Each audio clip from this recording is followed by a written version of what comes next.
बिस्मिल्लाहिर्रहमानिर्रहीम, अस्सलाम वालेकुम। हेल्थ टॉक में मैं हूं आपके साथ आपकी मेज़बान फलक कादिर। आपका प्रोग्राम में वेलकम करती हूं। नाज़रीन, गुज़िश्ता हफ्ते हमने स्पोर्ट्स इंजरी के बारे में बात की थी, मगर हम ऑर्थोपेडिक इश्यूज़ और डिफरेंट और भी इश्यूज़ थे जो हमारे रह गए थे, और छोटे बच्चों से रिलेटेड जो इश्यूज़ थे उसके बारे में हम बात नहीं कर पाए थे।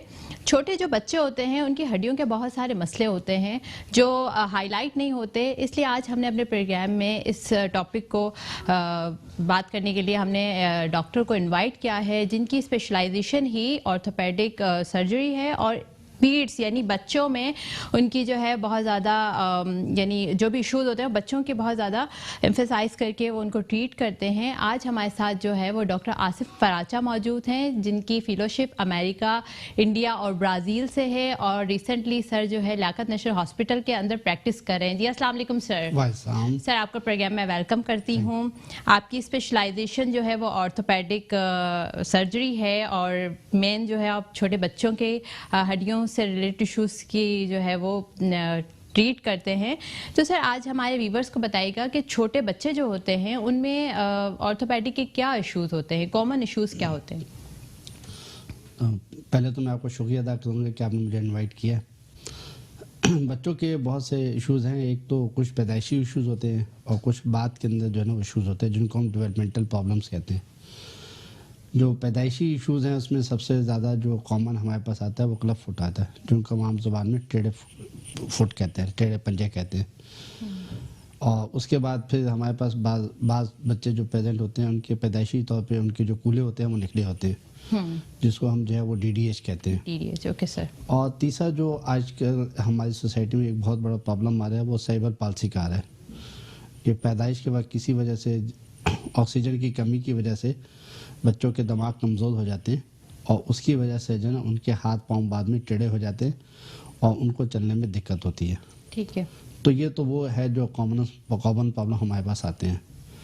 बाकी बच्चों के अंदर जो सबसे कुछ फ्रैक्चर्स हैं बहुत कॉमन है, ख़ास तौर पे जो एल्बो के राउंड जो फ्रैक्चर्स हैं वो बहुत कॉमन है, कोनी के राउंड जो है बहुत फ्रैक्चर कॉमन है, तो वो भी एक उसकी भी ट्रीटमेंट हम लोग करते हैं।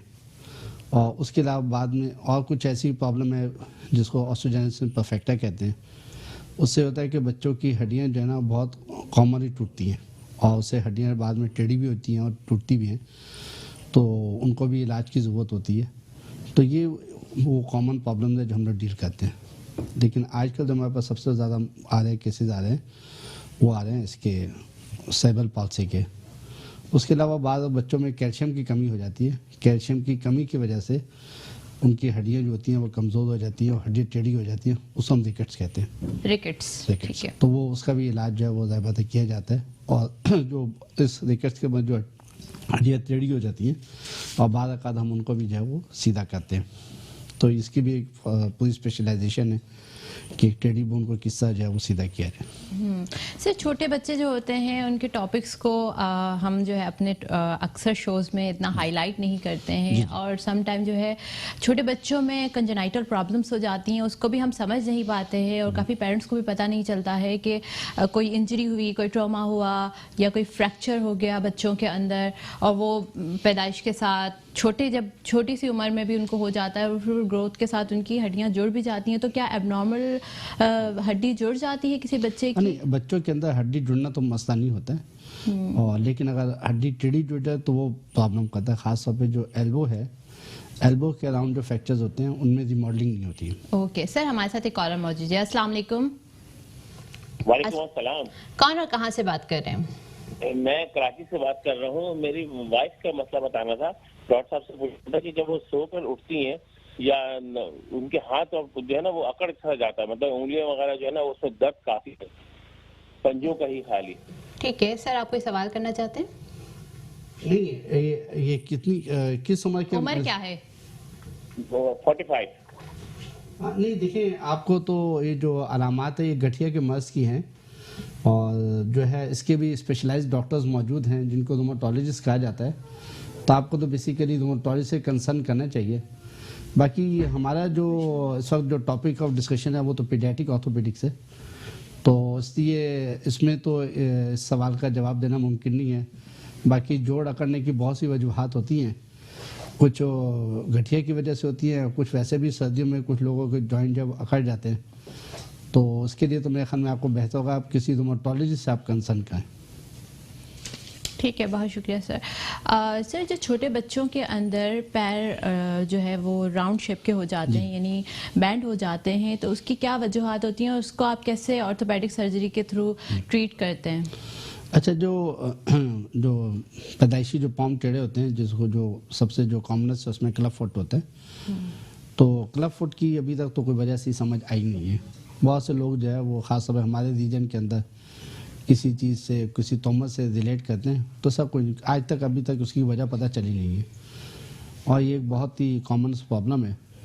अच्छा, पहले आज से तकरीबन 50-60 साल पहले इसकी जो ट्रीटमेंट थी, कंजर्वेटिव मतलब प्लास्टर से जो इलाज था वो इतना अच्छा नहीं होता था और आमतौर पे सर्जरी करनी पड़ती थी। लेकिन अब जो है एक नया इलाज आया है जिसको हम पॉन्सेटी ट्रीटमेंट कहते हैं, और वो एक बहुत ही सक्सेसफुल तरीका इलाज है, जिसके अंदर हम जो है वो 5-6 प्लास्टर लगा के बच्चे की टांग को सीधा कर देते हैं, और उसके बाद जो है हम उसको जो है एक बहुत माइनर सी सर्जरी होती है वो करते हैं, और फिर आखिर में उसको एक जूते दे देते हैं। तो इससे हमारे जो भी फुट उससे जो बनता है वो बिल्कुल लाइक ए नॉर्मल फुट होता है, और इसके रिजल्ट जो है वो बहुत एक्सीलेंट है। जी ठीक है सर, हमारे साथ कॉलर मौजूद है। अस्सलाम वालेकुम। जी, मैं मिसेज हनीफ बात कर रही हूँ कराची से। मुझे डॉक्टर साहब से अपने बच्चे के बारे में पूछना था कि मेरे बच्चे की एज 10 साल है ना, तो उम्र 10 साल है? उम्र तकरीबन 10 साल है। ठीक है। और उसको जो है ना अक्सर टांगों में, उसको एक दफा टाइफाइड भी हुआ था, और टाइफाइड की वजह से भी उसकी टांगों में खिंचाव पैदा हो गया था। उसकी टांगों में भी इतना खिंचाव हो गया था कि वो चल नहीं सकता था ना। तो अभी भी उसको जो है तकरीबन 3-4 माह पहले भी ऐसा ही हुआ कि उसकी टांग एक बिल्कुल अकड़ गई थी और उसको खिंचाव पैदा हो गया था, और उसको बहुत तकलीफ होती है, टांगों में दर्द भी बहुत ज्यादा रहता है। जी बहुत शुक्रिया सर। आप कोई सवाल करना चाह रहे हैं? अभी आपका बच्चा सही चल रहा है या नहीं, मतलब उसको हमला होता है या मुस्तकिल तकलीफ है? नहीं, मुस्तकिल तकलीफ तो नहीं है डॉक्टर साहब। चलता है जब, तो वो उसकी बैक साइड जो है ना उसमें टेढ़ापन आता है थोड़ा। वो जब चलता है तो पीछे से महसूस होता है बंदे को कि वो थोड़ा सा उसका टेढ़ापन आता है। अच्छा, ये जो आप अलामात बता रही हैं ये तो बहुत ही नॉन स्पेसिफिक है और हमले की सूरत में होता है, तो इसको तो बच्चे को पहले तफसील से देखना पड़ेगा और फिर ही कोई राय दी जा सकती है कि ऐसा मसला क्यों हो रहा है। ऐसे आपकी बात से तो कोई डायग्नोसिस बनाना मुश्किल है, तो इनको असेसमेंट करके फिर हम कोई बता सकेंगे कि क्या मसला है। आपका एड्रेस मिल सकता है? हाँ, मैं लियाकत नेशनल में होता हूँ, वहाँ पे मेरी 3-4 दिन क्लिनिक्स होती हैं, तो आप इजीली लियाकत नेशनल में आ सकती हैं। उनकी अपॉइंटमेंट के नंबर दी कि आप वहाँ विजिट करें, इंशाल्लाह इनको देख लेंगे और फिर जो भी हेल्प हो हम करेंगे आपको। जी बहुत बहुत शुक्रिया कॉल करने का। सर मुझे आप ये बताइएगा कि कॉमनेस फ्रैक्चर जो होता है बच्चों में, जी जी। मतलब बच्चों की हड्डियां काफ़ी नाजुक सी होती हैं और सम टाइम खेलते कूदते वक्त उनकी हड्डियों में फ्रैक्चर भी हो जाता है, तो सबसे ज़्यादा कॉमन कौन सा फ्रैक्चर होता है? हाँ, बच्चों के अंदर बच्चों की हड्डियाँ नाजुक होती हैं और फ्रैक्चर्स भी हो जाती हैं, लेकिन ये भी अल्लाह की तरफ से उनकी हड्डियाँ जुड़ भी बहुत जल्दी जाती हैं। तो ज़्यादा बच्चों में जो फ्रैक्चर्स होते हैं वो मुख्तलिफ एजों में मुख्तलिफ होते हैं, लेकिन जनरली हम ये कह सकते हैं कि जो अपर लिम्ब के फ्रैक्चर्स हैं यानी कि हाथों की हड्डियों में फ्रैक्चर ज़्यादा होते हैं, ख़ास तौर पे फोर आर्म के अंदर। लेकिन जो सबसे नोटोरियस फ्रैक्चर है वो हैं जो अराउंड एल्बो जॉइंट होते हैं, स्पेशली जो डिस्टल ह्यूमरस के फ्रैक्चर होते हैं, यानी कि ये जो हिस्सा है यहाँ से जो बच्चों में फ्रैक्चर होते हैं इनको बहुत केयरफुली देखना चाहिए, क्योंकि यहाँ बहुत सी खून की नसें जा रही होती है और नर्व्स जा रही होती हैं, और इनको ना, हालांकि हड्डी जुड़ने में यहाँ पे भी मसला ज़्यादा नहीं होता है, लेकिन जब वो हड्डी जुड़ती है वो एबनॉर्मल शेप में जुड़ती है, उससे हाथ टेढ़ा हो जाता है और हाथ की जो रेंज ऑफ मोशन जो है वो कम हो जाती है, एल्बो की रेंज ऑफ मोशन कम हो जाती है। इसलिए ऐसे पेशेंट्स को बहुत से केयरफुली ट्रीट करना चाहिए, और ये हमारे पास बहुत ज़्यादा, स्पेशली कुछ लोग ऐसे होते हैं जो कि इनके पास चले जाते हैं, जो ट्रेडिशनल बोन सेटर हैं जिनको आम ज़बान में पहलवान कहते हैं, पहलवानों के पास चले जाते हैं और वहाँ पे जाके वो उनकी बहुत टाइट पट्टी बांधते हैं, तो उससे ये भी होता है कि उनका नीचे का हाथ जो है वो काम करना छोड़ देता है। तो इस वजह से ये एक बहुत ही नोटोरियस रीजन है और इसमें बहुत ही एहतियात बरतनी चाहिए और उसका सही जगह इलाज करवाना चाहिए। ओके ठीक है। और सर कैल्शियम डेफिशिएंसी की वजह से भी ऐसा होता है कि बाज़ औक़ात बच्चे कोई गेम खेल रहे हैं या फिर कोई भी ऐसी एक्टिविटी कर रहे हैं तो उनकी बनस्बत दूसरे जो नॉर्मल बच्चे होते हैं उसमें ज़्यादा जल्दी फ्रैक्चर हो जाता है या फिर कंजेनाइटल इश्यूज होते हैं या तो फिर बर्थ एबनॉर्मलिटी की वजह से जो कैल्शियम की डेफिशिएंसी होती है वो बॉडी में सफिशिएंट अमाउंट में नहीं बन पा रही है, क्या क्या वजूहात होते हैं इसके? देखिए, जो कैल्शियम की जो डेफिशिएंसी से जो बच्चों के अंदर प्रॉब्लम्स होते हैं ना, वो बोन की जो है ना, जो जहाँ बोन बन रही होती है ना, उन हिस्सों में प्रॉब्लम ज़्यादा होते हैं। और उसकी वजह से क्या होता है कि उनकी जो है ना, पहले तो बच्चे के अंदर जनरल सिम्टम आने शुरू हो जाते हैं कि वो इरिटेबल हो जाता है, और उसके बाद जो है बाकी जो लोकल जो बोन होती हैं वो एबनॉर्मल तरीके से फॉर्म होने शुरू हो जाती हैं, एक वो मोटी होनी शुरू हो जाती हैं। अब उसके बाद अराउंड द जॉइंट जो बोन्स होती हैं वो टेढ़ी होनी शुरू हो जाती हैं। उससे क्या होता है कि उनके जो जोड़ हैं वो टेढ़े होने शुरू हो जाते हैं। ठीक है। तो एज मच चूँकि जिनकी रिकेट्स वगैरह होती है वो इतने एक्टिव नहीं होते कि भागना दौड़ना शुरू करें उनके, तो ऐसे फ्रैक्चर्स के तो चांसेस कम होते हैं। देखिए, उनके अंदर जो है वो एबनॉर्मल बोन की वजह से उनके जॉइंट जो है वो टेढ़े हो जाते हैं, और बाद में अगर इवन वो बोन उनकी कैल्शियम रिप्लेसमेंट कर भी दी जाए तो उसके बाद भी उनके घुटने टेढ़े रहते हैं, तो उसके लिए फिर सर्जरी करके सीधा करना पड़ता है। तो इससे बेहतर है कि उसको शुरू से ही इस नौबत तक न जाने दिया जाए और कैल्शियम और विटामिन डी दे के उनकी इलाज के। ठीक है सर, हमारे साथ एक कॉलर मौजूद है। अस्सलाम वालेकुम, कौन और कहाँ से बात कर रहे हैं? जी, कराची से। जी, नाम बताइएगा। सैयद फरहान अहमद। जी फरहान, बताएं क्या सवाल करना चाहते हैं? मैं ये सवाल ये करना है कि मेरे बच्चे की एज 1 साल 3 महीने का हो गया है वो, ठीक है। माशाल्लाह से, लेकिन मतलब वो ना चलता नहीं है, बेसिकली पकड़ के चल रहा होता है लेकिन खुद से मतलब नहीं चलता वो। जबकि मैंने डॉक्टर्स को भी दिखाया था, उन्होंने कहा था इसकी कोई हड्डी वगैरह में ऐसा कोई इशू नहीं है। तो बस यही पूछना था कि कोई मतलब इसका कोई दवा या कुछ। सर आपका कोई सवाल? नहीं, इसमें असल में ऐसा है कि ये एक बहुत ही मतलब हमारे पास एक हमारी क्लिनिक का बहुत बड़ा हिस्सा ऐसे पेशेंट्स पे ही होता है जो चलने में जो है वो चल नहीं पा रहे होते या वो ओपिनियन लेना चाहते हैं। देखिए, हर बच्चा जो होता है उसकी एज जो होती है वो डिफरेंट होती है चलने की। कोई बच्चे एक्टिव होते हैं वो 9 महीने में चलना शुरू हो जाते हैं, कोई ज़्यादा एक्टिव नहीं होते तो इनको 1.5 साल और 2 साल तक भी लग सकते हैं। तो ये कोई ऐसी प्रॉब्लम नहीं है। और फिर जैसा आप माशाल्लाह बता रहे हैं कि वो हाथ पकड़ के चल रहे हैं, तो इसका मतलब है कि उनके अंदर चलने का रुझान मौजूद है। तो ऐसे बच्चों में हम यही सजेस्ट करते हैं कि अगर वो उसके बेहतरी की तरफ जा रहा है दिन ब दिन, तो कुछ करने की ज़रूरत नहीं है।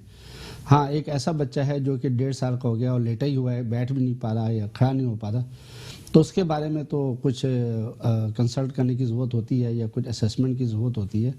लेकिन 1.25 साल का बच्चा जो सहारा लेके चल रहा है, तो वो मेरे ख्याल में इसमें कोई ऐसा इशू नहीं है। और बेहतर होता है कि आप अपने पेरेंट्स से पूछें कि आप कितनी उम्र में चले थे। तो आमतौर पे ये एक टेंडेंसी होती है और उसमें कोई ऐसी परेशानी की बात नहीं। ठीक है। Sir, what is DDH? थोड़ा ब्रीफली बताएंगे कि DDH क्या होता है और ये कंजेनाइटल एबनॉर्मलिटी है, ये कौन सी डिजीज कहलाती है? ये DDH जो है, ये पहले इसको CDH भी कहते थे कि congenital dislocation of hip joint. इसका मतलब होता है कि पैदाइशी तौर पे बच्चों के जो कूल्हे होते हैं वो निकले हुए होते हैं। तो एक तो आम तौर पे ये लड़कियों में कॉमन होता है, और ख़ास तौर पे ऐसे बच्चे जो कि उल्टा पैदा होते हैं उनके अंदर ये कॉमन होता है। अगर एक कोई फीमेल हो और बच्ची हो और उल्टी पैदा हुई हो तो उसके अंदर इसके चांसेस काफ़ी ज़्यादा होते हैं। और ये एक ऐसा मसला है कि अगर ये वक्त पे पता चल जाए तो इसका इलाज बहुत ही आसान है, और सिर्फ एक नॉर्मल पट्टी से ही भी इसका इलाज हो सकता है। लेकिन अनफॉर्चुनेटली हमारे पास चूँकि पेरिफेरीज के अंदर बहुत से हॉस्पिटल्स हैं और बहुत से बच्चे घर में पैदा होते हैं, तो उनकी असेसमेंट हो नहीं पाती। तो आम तौर पे पेरेंट्स को पता चलता है जब वो चलना शुरू करते हैं कि उसकी चाल सही नहीं होती है, उस वक्त फिर जो इसका इलाज है वो मुश्किल हो जाता है। और फिर भी कुछ लोग ये समझते हैं कि ऐसे ही बच्चे की चाल है, तो हमारे तक पहुँचते पहुँचते बाद का 3 साल के हो जाते हैं, बाद का 6 साल के हो जाते हैं। तो जितना जल्दी पता चल जाए उसका इलाज इतना ही आसान है। मतलब छोटे बच्चे के अंदर एक पट्टी से काम हो सकता है, फिर वो बात जो है वो बेहोशी तक जाती है, कि फिर उसके बाद वो बात ऑपरेशन तक जाती है, फिर वो बात 3 ऑपरेशन तक जाती है।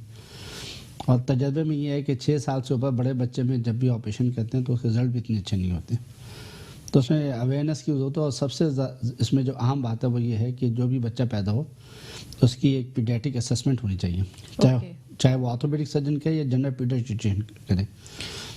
तो आमतौर पर जो पीडियाट्रिशियन होते हैं वो भी वेल ट्रेन होते हैं इसको पिक करने के लिए। ओके, तो तो सर वो कितनी उम्र में जो है ये जो भी नुक्स होता है बच्चों के अंदर, ये कौन सी उम्र में डायग्नोज हो जाता है, कैसे पता चल जाता है कि ये बच्चों के अंदर ये abnormality है? क्लिनिकली तो ये ऑन बर्थ ही डायग्नोज हो जाता है, और बाकी आमतौर पे 6 हफ्ते में तो अल्ट्रासाउंड करके हम इसको कंफर्म, 3 हफ्ते में आमतौर पे अल्ट्रासाउंड इवन बर्थ पे भी कंफर्म कर देता है कि डिसलोकेटेड है। क्लिनिकली भी पता चल जाता है, लेकिन प्रोवाइडेड कि कोई इसके बारे में सोचे, क्योंकि आमतौर पे बच्चा टांगे चला रहा होता है उसमें पता नहीं चलता, पता उस वक्त चलता है। इवन हमारी कराची के अंदर हमारे पास ज़्यादा पेशेंट तो कोयटा वगैरह से आते हैं, अंदरूनी बलूचिस्तान से, सिंध से आते हैं, लेकिन कराची के अंदर भी इवन जो बच्चे हैं वो अच्छे अस्पतालों में पैदा होते हैं, तो उनके अंदर भी बाद औक़ात जो है ना ये चीज़ मिस हो जाती है। तो इसलिए जो है ना इसमें इम्पॉर्टेंट जो है वो ये है कि जैसे बच्चों के अंदर रिस्क फैक्टर हो, कि फीमेल बच्चा है, बीच प्रेजेंटेशन है, तो उसके अंदर हमें फौरी तौर पे उसको जो है ना प्रॉपर कंसल्ट करके उसका प्रॉपर जो है ना इंटरवेंशन करनी चाहिए। ठीक है। सर हमारे आम व्यूवर्स जो नॉर्मली जो आम ख़वातीन हैं घर में, उनको कैसे पता चलेगा कि उनके बच्चों के अंदर जो है कोई एबनॉर्मलिटी है, या फिर उनका कोई कंजेनाइटल प्रॉब्लम है, या फिर ऑर्थोपेडिक कोई इशू है, तो कैसे पिक किया जा सकता है जो आम तरह की ख़वातीन होती हैं उनके लिए? नहीं, देखिए कुछ चीज़ें तो होती हैं ना बहुत ही वाज़ेह होती हैं, जैसा पाँव मुड़ा हुआ है, या बच्चे का घुटना है वो मुड़ नहीं रहा है, या मुड़ा हुआ है सीधा नहीं हो रहा है, या कमर के अंदर बाद औक़ात दाना होता है जिसको हम माइलोमेनिंजोसील कहते हैं। तो ये ऐसी चीज़ें होती है जो बहुत वाज़ेह होती है और फौरी पता चल जाती है, और आमतौर पे अनटिल अनलेस कोई बहुत देहाती औरत हो, अदरवाइज पता चल जाता है और लोग कंसल्ट कर लेते हैं। लेकिन ये जो DDH है इसका इशू ये है कि ये अगर एक दो बच्चा अस्पताल से घर चला गया तो फिर इसको डायग्नोस करना बड़ा मुश्किल हो जाता है। ठीक है, तो सर ये कौन सी उम्र में इसके सिम्टम्स जो अलामात होती हैं वो कौन उस सी उम्र वक्त में होती हैं वाज़ेह जब बच्चा चलना शुरू करता है।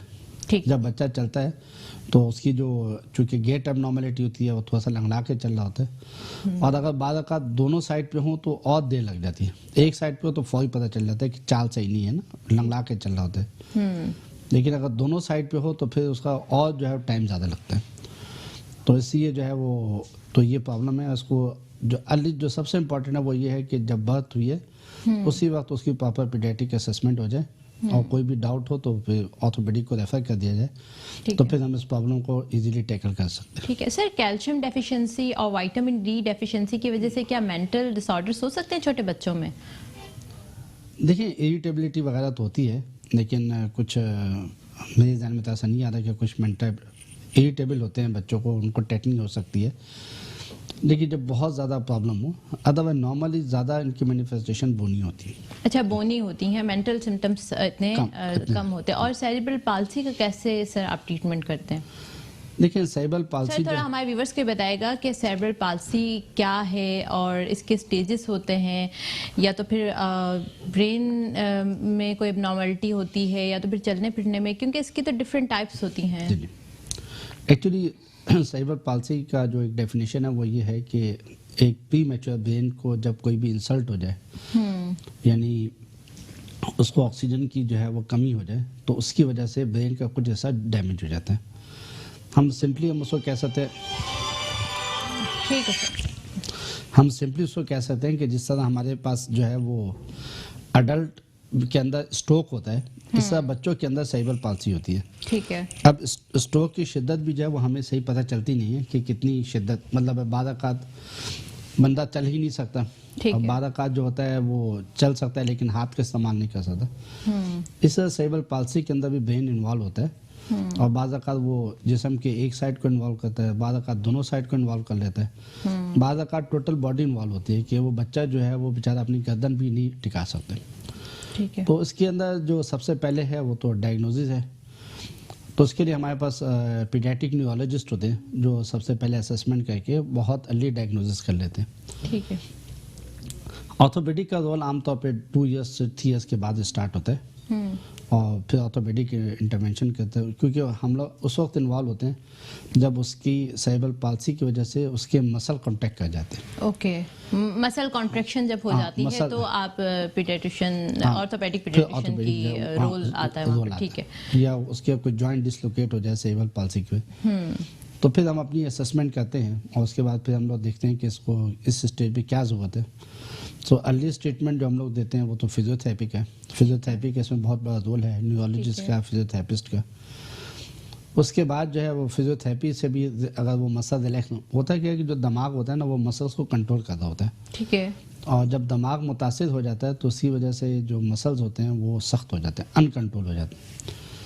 तो इसको ये तो पहले फिजियोथेरेपी कहते हैं, और फिजियोथेरेपी से मसला हल हो तो फिर हम मसल रिलैक्स करने के लिए हम इंजेक्शन लगाते हैं। ठीक है। जिसको हम जो है ना बोटॉक्स कहते हैं, ये बोटॉक्स लगाते हैं।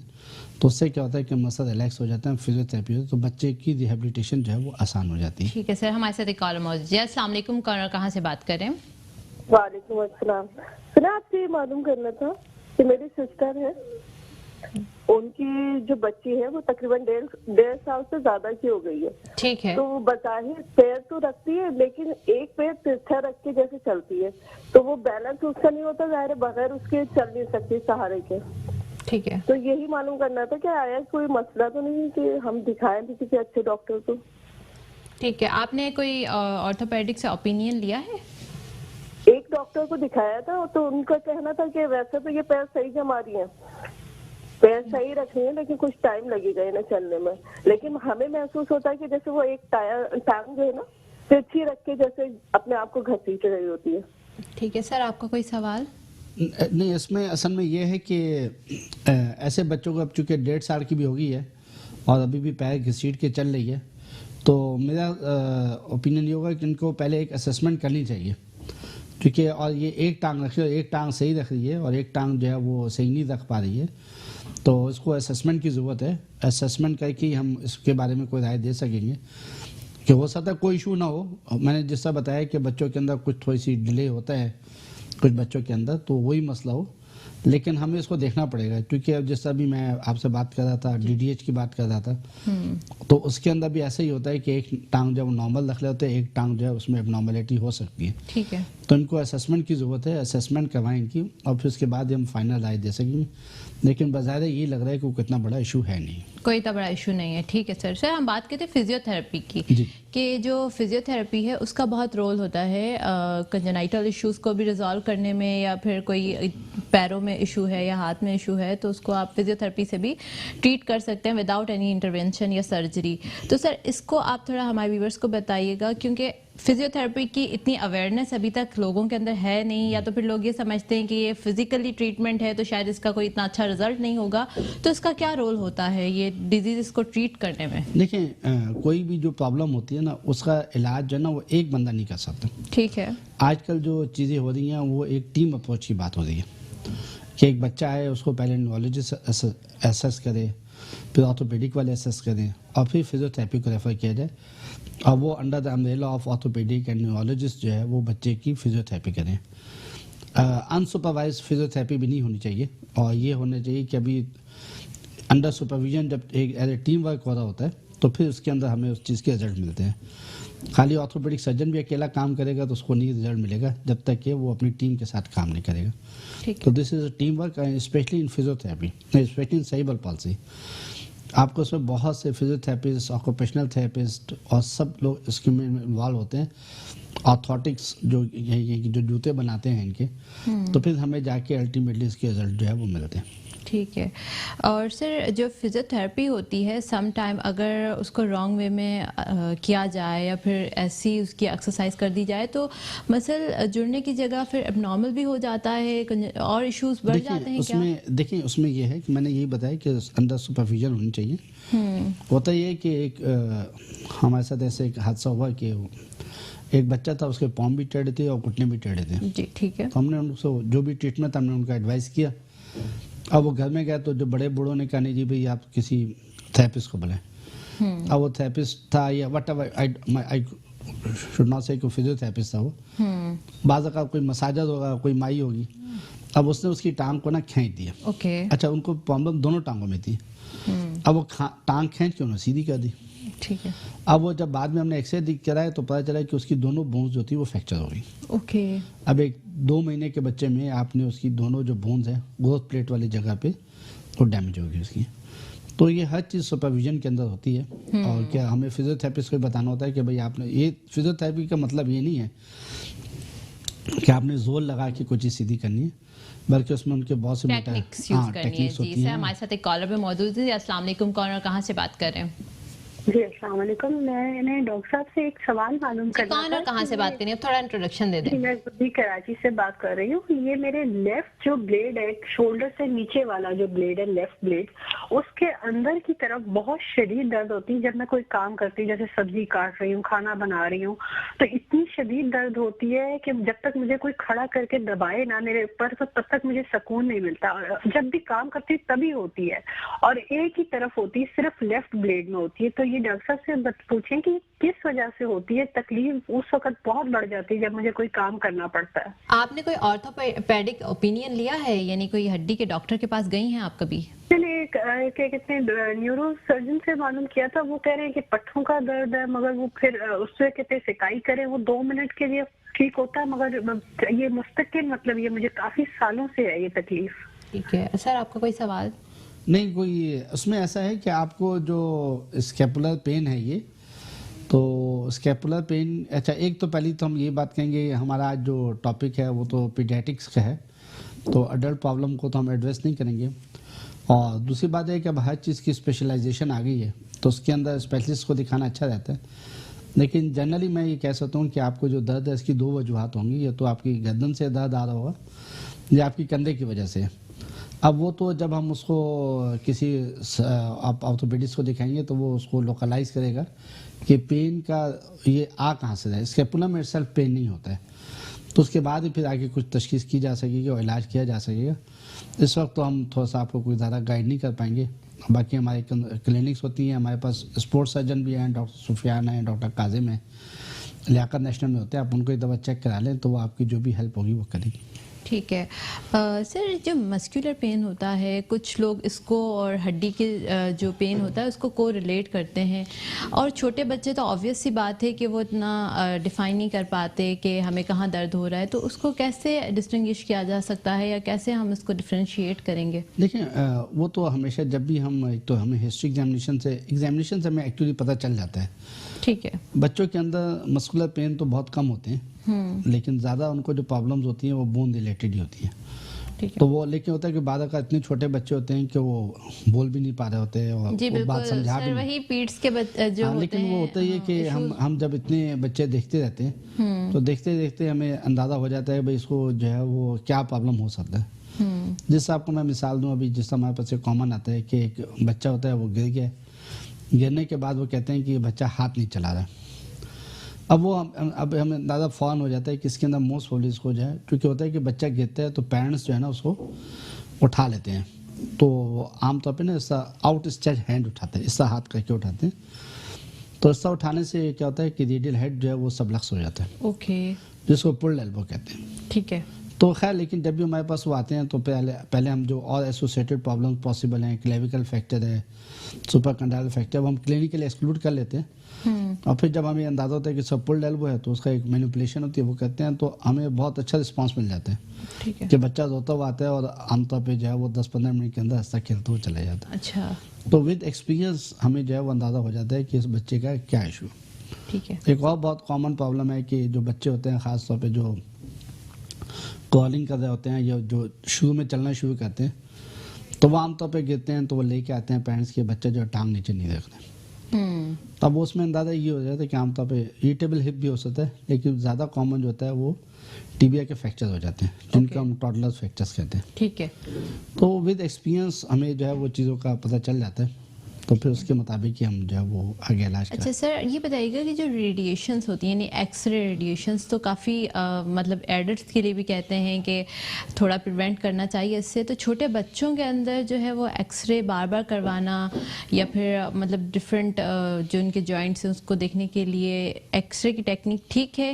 रेडिएशन हम जो है आमतौर पे हम बहुत ज़्यादा ऑब्वियसली एक्सरे एक इंजूरियस चीज़ है किसी के लिए भी, लेकिन यूजली जो नंबर ऑफ एक्सपोजर आमतौर पे किसी फ्रैक्चर्स के अंदर दिए जाते हैं वो इतना हार्मफुल नहीं होते। ये ज़्यादा हार्मफुल उनके लिए होता है जो कि प्रोफेशनल्स होते हैं, जो कि हर वक्त एक्सरे में ही काम कर रहे होते हैं। ठीक है। तो उनके लिए वो चीज़ें ज़्यादा हार्मफुल होती हैं, लेकिन फिर भी अवॉइड करना चाहिए।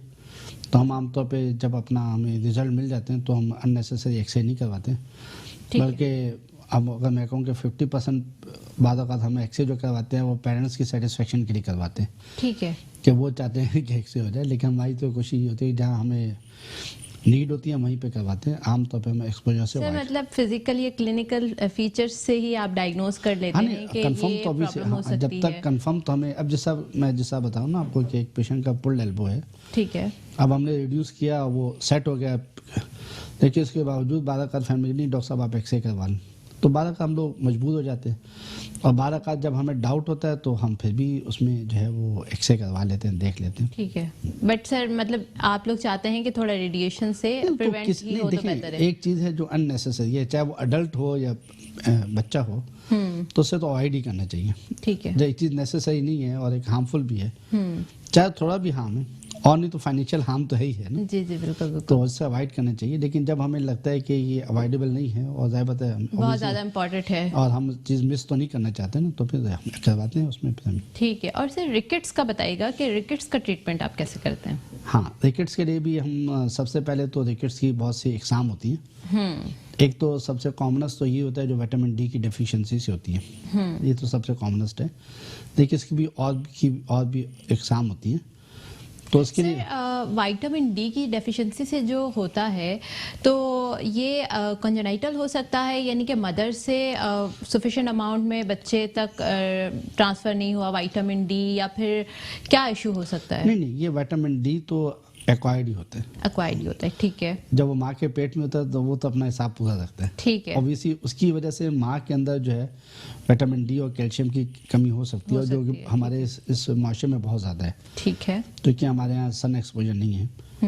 और फिर जो बच्चों के अंदर जो रिकेट्स अभी हमारे पास आ रहे हैं उसमें एक तो न्यूट्रिशन की वजह से, ठीक है, और दूसरी वजह जो है वो है कि सन एक्सपोजर नहीं है। अभी हमारे बच्चे जो हैं वो बस स्कूल जाने के अलावा कोई सन एक्सपोजर नहीं है, सब हर वक्त घर के अंदर ही है। तो सन एक्सपोजर की कमी की वजह से जो है ये रिकेट्स ये हो जाती है बच्चों में। बाकी जो गरीब लोग हैं उनके अंदर न्यूट्रिशनल भी देखने में आती है। ठीक है, तो इसकी वजह से रिकेट्स, तो हम जब हमारे पास कोई बच्चा आता है, जब हम उसको रिकेट्स डायग्नोस करते हैं तो पहले हम ये देख लेते हैं कि ये सब क्या विटामिन डी की वजह से ये कोई और इशू तो नहीं है, क्योंकि उसमें और भी बहुत सी चीज़ें, कुछ कंजेनिटल टाइप रिकेट्स भी होती हैं।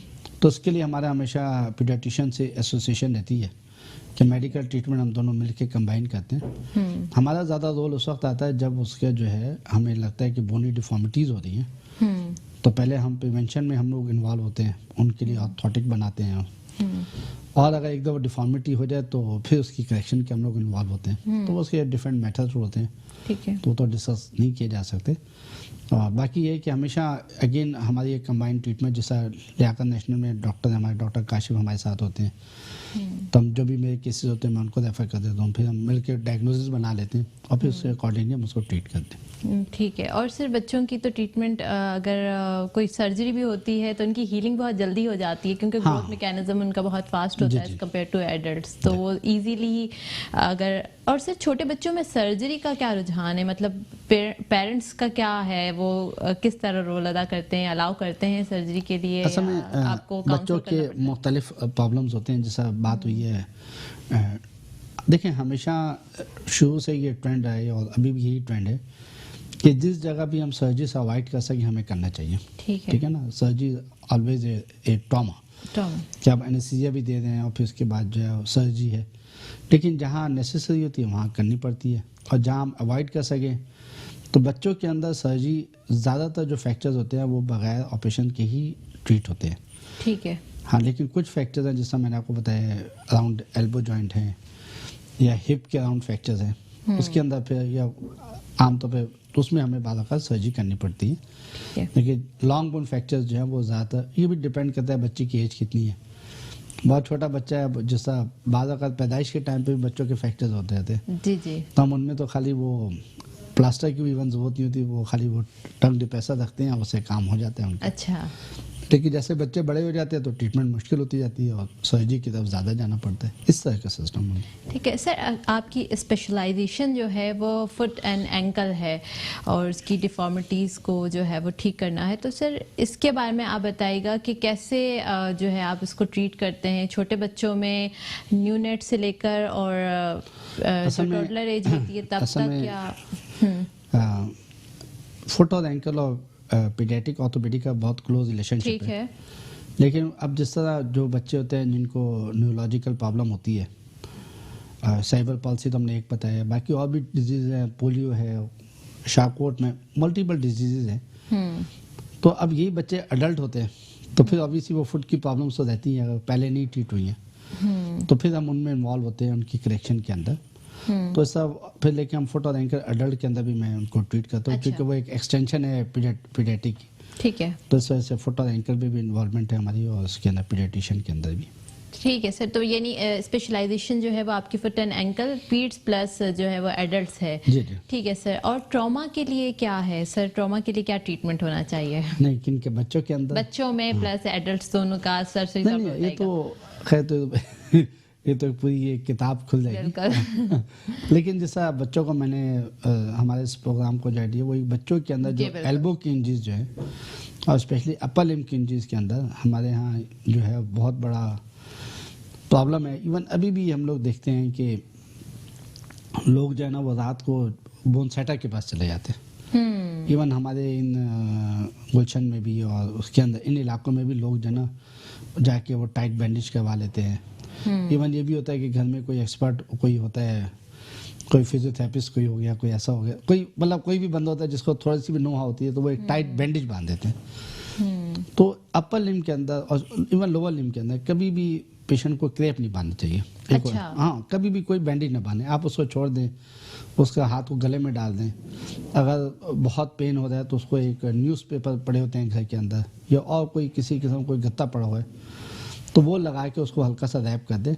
लेकिन ये जो टाइट बैंडेजेस वगैरह होती है ये बच्चों के लिए बहुत ही हार्मफुल होती है। सर इसके क्या डिसएडवांटेजेस क्या होते हैं, क्या नुकसान हो सकते हैं टाइट बैंडेज के बांधने जैसे ही की आप वजह से? टाइट बैंडेज बांधते हैं तो एक तो ये होता है कि नीचे फ्रैक्चर है, उसके अंदर उसका ब्लड जमा हुआ है और ऊपर से आपने एक बैंडेज ऊपर से बांध दी। ठीक है। उससे क्या होता है जो आपकी खून की नालियां हैं वो जो है वो बंद हो जाती है। ओके, ब्लड सर्कुलेशन जो है सर्कुलेशन उनकी जो है वो स्टॉप हो जाती है। ठीक है। स्टॉप नहीं भी होती तो कम हो जाती है। ठीक है। ठीक है ना। अब उससे क्या होता है जो नीचे के मसल्स वगैरह हैं उनके अंदर जो है वो डैमेज होना शुरू हो जाता है। ओके। ठीक है। और ये जो सारा टाइम है ये 4-5 घंटे ही होते हैं। ठीक है। अब वो है कि बच्चे को रात को गिरा है, वो झूले से गिरा है, उसको कोई फ्रैक्चर हुआ है, खेलते हुए गिरा है, अब आपने रात को बैंडेज बांध दी, अब वो पता चला सुबह जब तक आप डॉक्टर के पास जाएंगे तो उस वक्त तक उसका वो काफ़ी नुकसान हो चुका होगा। ओके। तो मेरी एडवाइस सबको यही होगी कि ये जो एक कॉमन एक हमारे पास ट्रेंड है कि कोई भी चोट लगे उधर जो है वो क्या कहते हैं बैंडेज ना वो बांधे। क्या कहते हैं विक्स कहते हैं जो लगाते हैं आयोडेक्स और डिफरेंट तरह के आयोडीन, हाँ वो लोकल एप्लीकेंट लगा के और एक टाइट बैंडेज जो है उसको बांध दी जाती है। ठीक है। तो सम टाइम तो प्रॉब्लम नहीं होता है और इसका कोई भी इस्तेमाल नहीं है। एक तो हमारे पास डायग्नोसिस नहीं है कि उसको गोश फटा है या उसका फ्रैक्चर हुआ है। तो इसलिए अगर अव्वल तो अच्छा तो ये है कि रात को ही आप किसी अच्छे अस्पताल में चले जाएं ताकि प्रॉपर तशखीस हो के प्रॉपर इलाज हो जाए। ठीक है। लेकिन अगर रात में नहीं भी जाना चाहते तो उसको बच्चे को जिस तरह हाथ में चोट लगी है तो हाथ को गले में डाल दें, टांग में चोट लगी है तो कुछ नहीं है, कुछ न्यूज़पेपर लेके या कोई लेके हल्का सा उसको रैप कर दें। बाकी ये कुछ मसाज करके और उसके ऊपर टाइट बैंडेज जो है वो ना बांधे। अच्छा सर, मसाज करना कैसा है, मतलब वो भी नहीं करना नहीं चाहिए? मसाज में तो बिल्कुल ही जो है अब ये भी डिपेंड करता है मसाज करने वाला कैसे है। क्योंकि लोग होते हैं वो बाहर जाते हैं और जो क्वैक्स कह लें या बोन सेटर्स कह लें, तो हमने ऐसे भी देखे हैं कि वो बैक पेन था उसका उन्होंने मसाज कराया और मसाज करने के बाद जो है वो हमारे पास आए तो लीटर्स ऑफ पस अंदर थी, क्योंकि मसाज से जो है वो लोकल ट्रॉमा हुआ, ब्लड जमा हुआ, वो इन्फेक्ट हो गया। ठीक है। तो इसलिए कोई भी ऐसी टेक्निक नहीं इस्तेमाल करते सर हमारे साथ एक कॉलर मौजूद है। अस्सलाम वालेकुम। वालेकुम सलाम। जी। जनाब रिशान बात कर रहा हूँ। जी, क्या सवाल करना चाहते हैं? आपसे एक सवाल पूछना है कि बच्चों का देर से चलने की क्या वजूहत हैं, क्या किसी नुक की वजह से बच्चे देर से चलना शुरू करते हैं, देर से चलते हैं? ठीक है। ठीक है। देखिए ये तो एक बहुत ही ओपन क्वेश्चन है कि कितना, अच्छा सवाल है कि कितनी देर से चल रहे हैं, लेकिन अगर उनकी प्रोग्रेस हो रही है तो अब जैसा मैं इसकी आमतौर पे हमारे जो पेशेंट आते हैं उनको ऐसे मिसाल देते हैं, भाई घर में 2 बच्चे होते हैं, एक बच्चा पढ़ाई में तेज होता है, एक बच्चा पढ़ाई में कम होता है, ठीक है ना, ये तो एक अल्लाह का निज़ाम है। ठीक है। तो कुछ लोग होते हैं बहुत एक्टिव हो जाते हैं, बहुत एक्टिव होते हैं, वो 9 महीने में चलना शुरू कर देते हैं। कुछ लोग थोड़े से वो लेजी होते हैं, और फिर अब बाकी पेरेंटल हिस्ट्री में भी कुछ ऐसा होता है। तो मेरे ख्याल में इसमें कोई ऐसा इशू नहीं है कि देर से या जल्दी चलना, लेकिन हर चीज़ की एक टाइम लिमिट है कि भाई इस लिमिट के अंदर इसको चल पड़ना चाहिए। हमेशा हमारे यहाँ जब भी बात होती है वो रेंज की बात होती है, कभी भी एक फिगर नहीं होती है। अगर उस रेंज के अंदर वो चल पड़ा है तो फिर तो कोई परेशानी की बात नहीं है। लेकिन एक बच्चा है जो 3 साल ही नहीं चला है या 3 साल के बाद चला है, तो फिर ऑब्वियसली उसको असेसमेंट की जरूरत है, फिर देखना चाहिए उसमें। After 3 years we need to 2 years तक ना चले बच्चा, तो फिर हम उसके बारे में फिक्रमंद होना शुरू होते हैं कि अब क्यों नहीं चल रहे। फिर हम उसकी असेसमेंट करते हैं। बाद औक़ात ऐसे बच्चे सेरेब्रल पाल्सी होती है जो पहले नहीं पता होती है, ऐसे इस वक्त डायग्नोज होती है, तो उसके फिर हम डिस्कस करते हैं। लेकिन अगर बच्चे प्रोग्रेस कर रहे हैं और चल रहे हैं तो फिर मेरे ख्याल में ये तो एक सॉर्ट ऑफ वही है जिसका कोई किसी बच्चे कम नंबर आते हैं, किसी के ज़्यादा आते हैं, तो वो ऐसी चीज़ नहीं। ठीक है सर, नॉर्मल एज क्या होती है, यानी कि अगर हम माइल्ड स्टोन की बात करें तो उसमें बच्चों की क्या उम्र है जिसमें बच्चों को चल लेना चाहिए? या देखिए, हाँ, आइडियली तो अप टू 18 मंथ्स 18 मंथ्स, ठीक है, लेकिन maximum up to 2 years 2 years तक बच्चे को चल लेना चाहिए। अगर 2 इयर्स तक नहीं चल रहे तो फिर हम उसको जो है ना, हमें उसको थोड़ा सा फिर असेसमेंट करनी चाहिए आफ्टर 2 इयर्स। ठीक है, हाँ, आफ्टर 2 इयर्स अगर बच्चा नहीं चल रहा है तो फिर हम उसके बारे में परेशान होते हैं और फिर हम उसको जो है ना वो। ठीक है सर, अगर सेरेब्रल पाल्सी भी नहीं है या फिर कोई और भी इशू नहीं है तो फिर क्या वजह हो सकती है बच्चों के देर से चलने की? कैल्शियम डेफिशिएंसी या विटामिन डी डेफिशिएंसी? पहले तो बात तो ये की ना कि अगर बच्चा, देखें सेरेब्रल पाल्सी तो एक न्यूरोलॉजिकल इशू है ना, ठीक है, तो वो बैलेंस करना थोड़ा मुश्किल हो जाता है। उसके बाद हंड्रेड्स ऑफ और प्रॉब्लम्स हो सकती हैं जो न्यूरोलॉजिकल प्रॉब्लम्स हैं, जो कि हम वही मैंने आपसे किया कि जब ऐसे बच्चे होते हैं तो हम न्यूरोलॉजिस्ट के साथ बैठ के असेसमेंट करते हैं, ठीक है, कि अब इसका क्या इशू हो रहा है। और बाकी और चीज़ें देखनी पड़ेगी कि उसका स्पाइन ठीक है, उसको माइलोमेनिंजियोसील तो नहीं है जिसकी वजह से नहीं चल रहा है, ठीक है। तो ये बहुत सी चीज़ें होती हैं तो उसको, लेकिन आम तौर पे अगर बच्चे को कोई पैथोलॉजी ना हो तो वो 2 साल के अंदर अंदर चलना शुरू कर देंगे। ठीक है। और सर किस तरह एग्जामिनेशन करते हैं? लाइक हाथ से पकड़ के देखते हैं कि बच्चा थोड़ा बहुत चल सकता है तो फिर इतना फिक्र की बात नहीं है? देखिए, अभी हम बात करें उसकी ऐसा बच्चा कि जो चल नहीं रहा, हम उसकी असेसमेंट की बात करें तो उसके अंदर देखिए, हम जाते साथ ही हमें एक फैमिली से पूछ लेते हैं, तो हम सबसे पहले तो ये पूछते हैं कि इसकी नेक होल्डिंग है या नहीं है। नेक होल्डिंग, ठीक है, ये सबसे पहला स्टेप होता है। अगर उसकी नेक होल्डिंग नहीं है तो उसका मतलब तो यही है कि अभी तो ऊपर से सिस्टम शुरू नहीं हुआ, उसको बहुत सीवियर सेरेब्रल पाल्सी है। नेक होल्डिंग के बाद फिर हम पूछते हैं कि अभी इसके यही बैठ सकते हैं या नहीं बैठ सकते, ठीक है। फिर बैठने के बाद फिर हम पूछते हैं कि अभी इसके हाथ इस्तेमाल करता है या नहीं करता है। तो ये कुछ सवालात होते हैं जो हम बच्चे को हाथ लगाए बगैर ही हमें अंदाज़ा हो जाता है कि इसकी, अब एक बच्चा है जो नेक होल्डिंग ही नहीं कर रहे तो उसका तो चलने का फिर सवाल नहीं है ना। तो ये सेरेब्रल पाल्सी की बात करें हम, और बाकी तो किसी भी बच्चे की जो नहीं चल पा रहा है उसकी असेसमेंट हम ऐसे ही शुरू करते हैं। उसके बाद फिर जब वो अंदाज़ा वो कहते हैं कि नहीं जिसकी नेक होल्डिंग भी अच्छी है, बैक होल्डिंग भी अच्छी है, ये हाथ का इस्तेमाल भी अच्छा कर रहा है, तो फिर हम कहते हैं, आमतौर पे हम फैमिली से कहते हैं कि भाई आप हमें बताइए घर में कैसे मूव करता है ये, ठीक है। तो उससे भी हमें अंदाज़ा हो जाता है कि भाई इसकी अब घर में मूवमेंट है या नहीं है। बाज़ औक़ात वो क्रॉल करके दिखा देते हैं। तो एक पूरा ये स्टेप्स होते हैं। फिर आखिर में हम फिर उनको फैमिली को कहते हैं भाई आप सपोर्ट से चल के दिखाएं। वो सपोर्ट से अगर चल लेता है तो इससे हम फिर आगे अपनी मैनेजमेंट जो है वो प्लान करते हैं। ओके सर, ठीक है। सर एकदम लाइक कोई खेलते कूदते बच्चा गिर जाए या फिर हल्की सी का ट्रॉमा हो जाए, उसके बाद जो है क्या इंटरवेंशन करनी चाहिए? सम टाइम वही आपने बताया कि मसाज कर देते हैं पेरेंट्स, कुछ लोग कहते हैं आइसिंग करनी चाहिए, कुछ कहते हैं कि वो थोड़ा से गर्म करके मसाज कर देना चाहिए।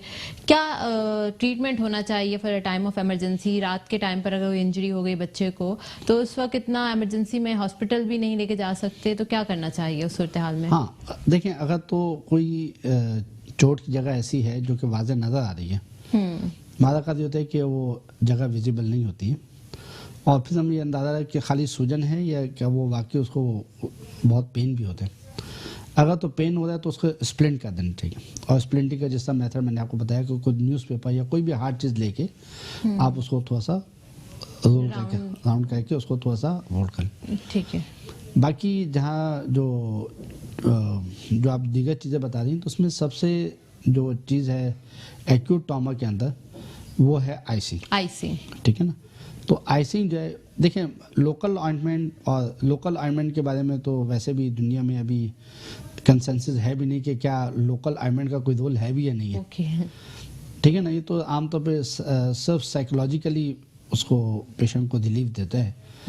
तो एक्चुअली ये है कि आप उसको आइसिंग कर दें। स्पेशली जो हमारे पास ये एंकल स्प्रेन्स के केसेस आते हैं जहाँ पे सॉफ्ट टिश्यू इंजरी हुई होती है, तो उसके अंदर है कि आप आइसिंग कर एलिवेशन कर दें और आइस कर दें। ठीक है। तो आइसिंग से होता है कि उसका पेन भी सेटल हो जाएगा और जो इन्फ्लेमेशन हो रही होती है वो सेटल हो जाती है। ठीक है। जब तक आप किसी पे ऑर्थोपेडिक सर्जन से कंसल्ट ना कर लें तो आप फिलहाल आइसिंग जो है वो स्प्लिंटिंग एंड आइसिंग। और सर आइसिंग कितनी देर तक करनी चाहिए? मतलब टाइम पीरियड होता है 15 to 20 मिनट। इसमें तो हमारे पास जो ना पैक्स मिलते हैं, हॉट एंड कोल्ड पैक्स मिलते हैं, उनको आप डिफ्यूजर में रख लें। पहले एक पैक को निकाल के रख दें और जब तक कि दूसरा ठंडा, ये वो गर्म हो जाए दूसरा ठंडा हो जाए। मतलब कोल्ड एंड हॉट नहीं, मैं ये कह रहा हूँ कि पैक्स होते हैं, उनको आप एज ए कोल्ड भी इस्तेमाल कर सकते हैं, एज ए हॉट भी इस्तेमाल कर सकते हैं। ठीक है। तो आप वो पैक्स ले लें, उनको आप डिफ्यूजर में रख दें। एक तैयार हो गया, आप रख दें, उसे आइसिंग कर लें। और फिर जब वो उसका टेम्परेचर नॉर्मल हो गया तो वो वापस दूसरा रख दे। तो उसमें कोई खास वो नहीं है, स्टेप्स टाइम पीरियड नहीं है। ठीक है सर। कुछ लोगों को अगर हम एडवाइस करते हैं तो वो पूछते हैं कितनी देर तक आइसिंग करें, कितनी टाइम पीरियड तक जरूरी है, क्योंकि कुछ कॉन्शियस भी होते हैं पेशेंट्स। उसमें तो हमारा तो यही जवाब होता है कि जितनी आपकी हिम्मत है आप कर लें। अच्छा, जितनी देर तक कर सकते हो। हाँ, तो उसमें यही है कि एक्यूट के अंदर तो उसका थोड़ा रिलीफ भी मिलेगा और फिर उसके बाद जो है तो उसका कोई ऐसा मतलब कोई फिक्स रूल नहीं है, मैं ये कहना चाह रहा हूँ। सर इसका मैकेनिज्म क्या होता है? लाइक आइसिंग करके क्या हम क्योंकि कॉक्स-2 रिसेप्टर्स होते हैं जो पेन को लोकल वेजोकंस्ट्रक्शन हो जाती है। लोकल वेजोकंस्ट्रक्शन की वजह से वो जो हमारे जो ब्लड पूल आउट हो रहा होता है और जो इन्फ्लेमेटरी मार्कर्स वो निकाल रहा होता है तो वो थोड़ा सा उसमें कमी आ जाती है। ठीक है सर। हमारे साथ एक कॉलर मौजूद है। अस्सलाम वालेकुम। कॉलर कहाँ से बात कर रही हैं? से मिसेज आसिफ बात कर रही हूँ। जी बताइएगा, क्या सवाल करना चाह रही हैं? मेरा बेटा 10 साल का है, मतलब प्री मेच्योर कह लें, तो वो उसके जॉइंट्स काम नहीं करते, ना बाजुओं के ना टांगों के। उसका कोई इलाज है? नहीं। आपके बच्चे की उम्र कितनी है? 10 साल। 10 साल है। और कौन से जॉइंट उसे काम नहीं कर रहे? बाजुओं के भी नहीं, मतलब ना कोहनी है ना आगे, हाथ भी मुड़े हुए हैं, हाथ भी काम नहीं करते, पाँव भी, और टखने भी नहीं है, घुटने भी नहीं है। मतलब उसके सारे जो जॉइंट है वो सख्त हैं उसके, वो मुड़ नहीं रहे? हाँ जी, मुड़ नहीं रहे, बिल्कुल स्ट्रेट है। चलो, तो फिर वैसे उनकी इंटेलिजेंस कैसी है? बहुत ज्यादा। अच्छा, इंटेलिजेंट, बच्चे से भी ज्यादा। जी सही से। अच्छा देखिए, अब ये जो कंडीशन आप बता रहे हैं इनको हम आमतौर पर आर्थोगाइपोसिस कहते हैं। और आर्थोगाइपोसिस के अंदर जो है वो मल्टीपल जॉइंट कंटेक्चर्स होते हैं। तो उसके अंदर ऑब्वियसली हमारे पास कोई ऐसा मेथड तो नहीं है कि हम जॉइंट के अंदर मूवमेंट ला सकें, लेकिन ऐसा हो सकता है कि हम उनको इस तरह अलाइन कर दें कि वो अपनी जो डेली एक्टिविटीज़ हैं उसके अंदर हो जाएं, कि वो चलने के काबिल हो जाएं या उसके। तो उसके लिए यही है कि आप उनको ला के दिखाएँ और फिर हम देख के हम आपको असेसमेंट करके बताएंगे कि हम इनकी कितनी हेल्प कर सकते हैं। ठीक है सर। नॉर्मली उनको पहले असेस करना पड़ेगा, उनके डिफरेंट तरीके के टेस्ट करके। और नहीं, टेस्ट नहीं, क्लिनिकली देखना होगा। क्लिनिकली और शायद तो एक्सरे करवाने होंगे। असल में उनके मल्टीपल जॉइंट कंटेक्चर्स हैं, इसको आर्थोगाइपोसिस कहते हैं। ठीक है। तो उसके बाद फिर आप फिर हमारा यही होती है कि किस तरह, क्योंकि ये हालांकि ये इतने क्रिपलिंग लुकिंग होते हैं लेकिन इनकी इंटेलिजेंस बहुत अच्छी होती है। अच्छा। हाँ, इवन यानी कि अगर आप उनको सब अलाइन कर दें तो वो अपना सर्वाइवल कर लेते हैं, ऐसे बच्चे जो होते हैं। तो इसलिए हमारा ये कोशिश होती है कि किसी तरह उनकी जो लेग अगर बेंड है तो हम स्ट्रेट कर दें, उनके एंकल्स जो हैं वो टर्न हैं तो उनको हम सीधा कर दें। ठीक है। तो इस तरह पोजीशन में हम ले आए कि ताकि वो अपनी जो है वो अपनी डेली एक्टिविटीज कर सकें। ठीक है। तो सर क्या इन बच्चों का आईक्यू लेवल जो होता है आम बच्चों से ज़्यादा होता है या क्या? नहीं, मतलब उसमें तो हम नहीं कह सकते कि ज़्यादा होता है या कम होता है, लेकिन नॉर्मल एक आईक्यू जिस तरह एक नॉर्मल इंटेलिजेंट बच्चे होते हैं ये वैसे ही बच्चे होते हैं। ठीक है। हाँ, लेकिन इनके अंदर ये होता है कि कुछ अभी इसकी भी थ्योरीज है, अब कोई एग्जैक्ट पता नहीं है कि कुछ लोग ये कहते हैं कि मसल्स जो हैं उनके अंदर एबनॉर्मलिटी होती है, कुछ कहते हैं जॉइंट, तो खैर नहीं हो, तो इसके अंदर ये होता है कि जॉइंट जो है ना वो कॉन्ट्रैक्टेड हो जाते हैं। ठीक है सर, हमारे साथ एक कॉलर मौजूद है। अस्सलाम वालेकुम, कौन और कहाँ से बात करें? अस्सलाम वालेकुम। हेलो जी जी हेलो, आपको मेरी आवाज आ रही है? जी आ रही है। कौन और कहाँ से बात कर रही है? जी मैं मेरी बेटी है अनाया, उनका हमने दूसरी दफा ऑपरेशन करवाया है, फिर भी वो थोड़ा टेढ़ा चल रही है। इनका पैदाइशी प्रॉब्लम था मेरी बेटी का। जी नहीं, ऑपरेशन आपने कहाँ से करवाया है? एओ से करवाया भी हमने अच्छा। अभी और इनके ना डॉक्टर ने प्रिस्क्राइब हमें बोला था कि करवाए, तो नहीं तो उन्होंने ठीक हो आपको गया। कोई डायग्नोसिस बताई होगी ना, क्या डायग्नोसिस क्या थी, तशखीस क्या थी, ऑपरेशन किस चीज का हुआ है उनका? ये इनका पाव, राइट पाव ना इनका टेढ़ा था, बिल्कुल ना, बिल्कुल टेढ़ा था। अंदर की तरफ मुड़ा हुआ था? जी राइट साइड पे बिल्कुल बिल्कुल मुड़ा हुआ था। फिर हमने इसको पहले ऑपरेशन कराया तो सब थोड़े दिन सही रहा, फिर ऑपरेशन फिर वैसे ही चलने लगी। सेकंड टाइम करवाया तो फिर अभी तो करवाया 1 महीना हुआ है, लेकिन वो फिर थोड़ा बहुत शूज के बगैर चलती है ना, तो फिर टेढ़ा चलती है। तो आप मैं क्या करूँ, हमें डॉक्टर से मशवरा आपसे ही बात करनी है हाँ, कि क्या किया जाए। उसमें ये कि आप लेके आ रहे हैं, उनको चेक कर लेंगे। मुझे ऐसा लग रहा है जैसा क्लब फुट था और उसका शायद उसका आपने ट्रीटमेंट करवाया है, तो लेकिन ये कि हम उसको देख के ये बता सकें कि हम आगे क्या हेल्प कर सकेंगे। ज़रा आपका इलाज तो किया गया है, अब देखना पड़ेगा कि अभी आपका और आगे क्या हेल्प कर सकती है, या जो इलाज जो है वो भी सही है, तो वो भी सही है तो उसमें फिर हम आपको एडवाइस कर देंगे। लेकिन आपको विजिट करना होगा, बगैर देखिए तो राय देना बहुत मुश्किल हो जाएगा। ठीक है, और सर के नंबर भी स्क्रीन पर मौजूद हैं, आप सर से डायरेक्टली रब्ता भी कर सकते हैं नंबर्स के थ्रू।